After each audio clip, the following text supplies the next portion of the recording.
How do we represent ourselves online?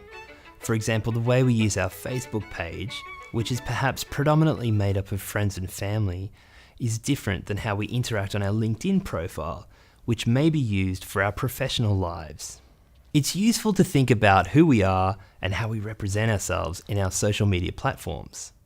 When are we using our professional persona, our weekend hobby persona, our dating app persona? In each of these examples, there are certain personality characteristics that are presented with more emphasis than others.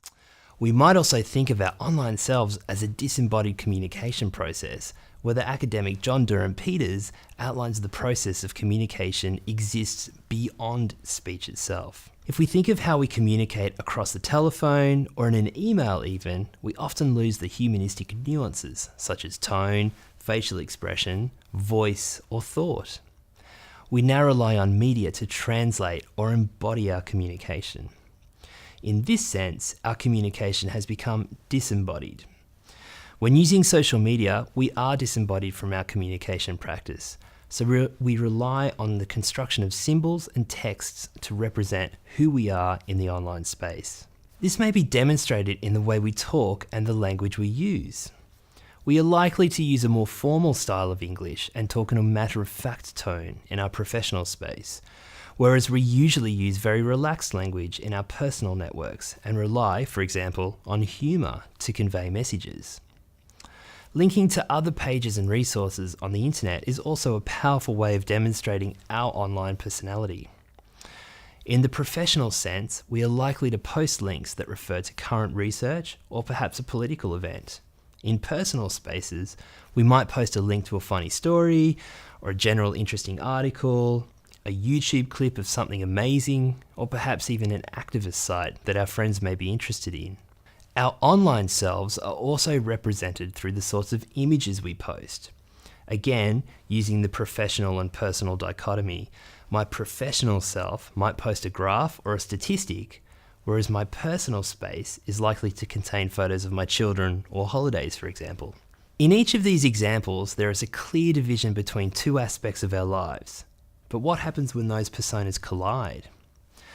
There have been cases where individuals have been fired from professional positions for comments on social media. Consider this empirical example that erupted in Australia during 2015, when a special broadcasting service journalist, Scott McIntyre, was fired for his social media use during his day off. McIntyre, a sports reporter and presenter, referred to some Australians during a national public holiday as poorly read, largely white, nationalist drinkers and gamblers on his Twitter account. He wrote these comments on Anzac Day, which is a day of remembrance for returned Australian and New Zealand servicemen and women. These comments were deemed by the broadcaster to be inappropriate and disrespectful. This case is particularly interesting as McIntyre built his Twitter persona around his identity as a professional sports reporter. Had he posted those comments from another Twitter profile, one would argue to the extent of which his employer would have been involved, or if the comments would have been surfaced in the public at all. The tension here is that McIntyre used his Twitter handle to communicate as a particular professional individual, and when the message suddenly shifted to air his personal views, his audience reacted in an unprecedented way, including the then Australian Minister for Communication calling for his resignation.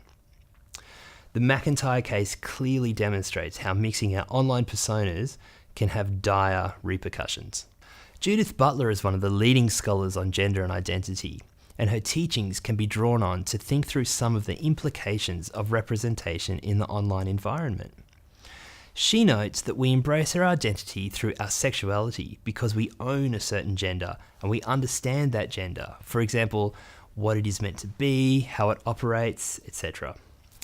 If this is the case, we use aspects of our identity to convey certain messages through the disembodiment of communication beyond human speech. We construct our identity through an assemblage of symbols, including our language, tone, images, avatars, taglines, and shared content. Just as Butler notes, we do this through our sexuality. We also operate in this fashion on social media. We are a collection or an assemblage of communication texts and symbols, which are demonstrated through what we say, what we post, and what we share. One final important area to consider when thinking about social media and self-representation is the concept of the individual and their communication power.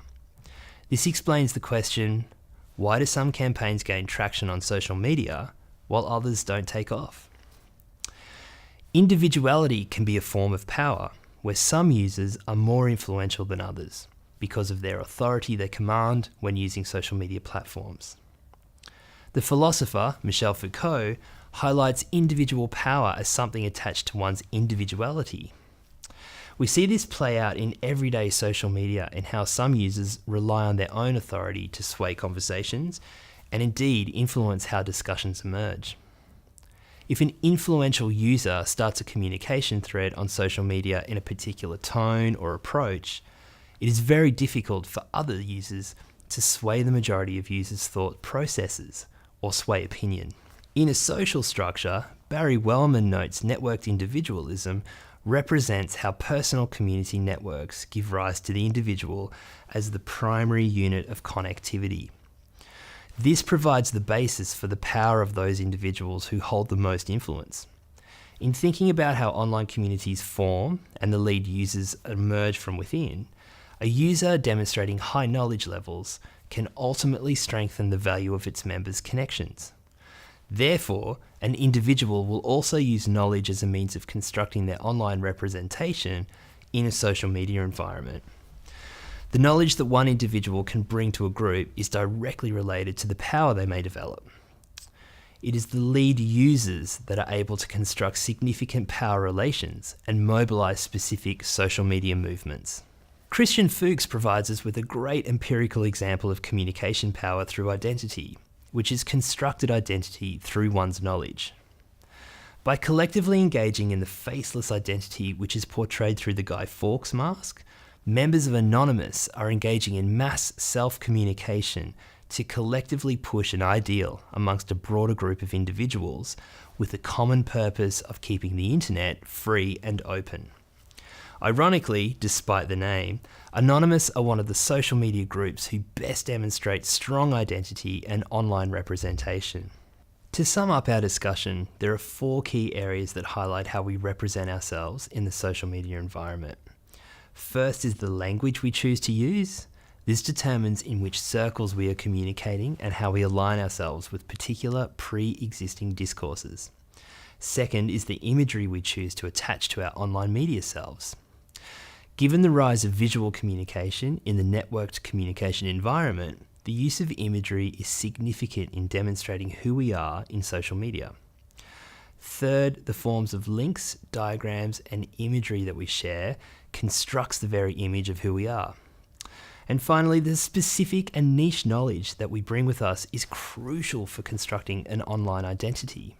This is especially important when mobilizing groups, or what we might consider online communities to be, to start campaigns and build momentum behind specific issues of interest.